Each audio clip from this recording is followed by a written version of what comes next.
ሰላም ሶፋኒት መስፍን እባላለሁ የራይዝ አዲስ ፖድካስት አዲስ ኮሆስት ነኝ ሰላም እንዴት ናችሁ ሶፋኒት ነኝ ከራይዝ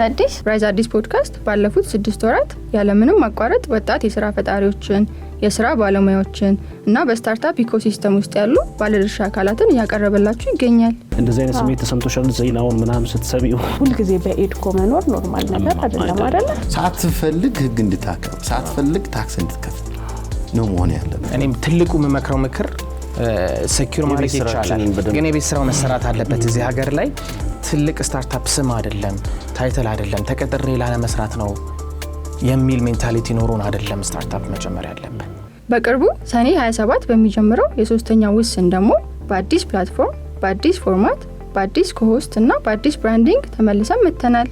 በወጣቱ እናምናለን ታሪኩንም መናገራችንን እንቀጥላለን was honest enough to tell us ይሄን ያህል እንቁላል አላችሁ ከዛ ትገዛናለች ለራሳችን ምሳ ምን ይቋጠርላችሁ እንቁላል ቁርስ እንቁላል ዘትር ማለት ምንጭ ነው ግዕዝ ነው okay so I personally like unique names except ጨዋታ games ሌሎቹ unique nameዎች በጣም ይመቻሉ I wanted to do personally fit የሆንኩበትን ነገር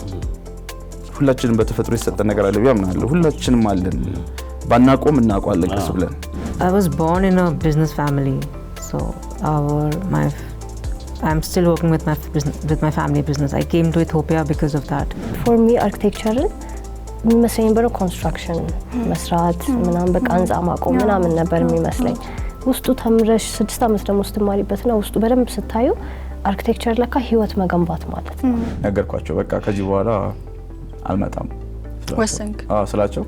ባክ ነገ ተመጣለ ተባለ ለዛ ነው የሚባለው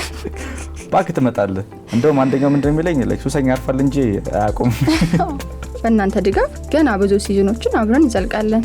ራይዝ አዲስ ፖድካስት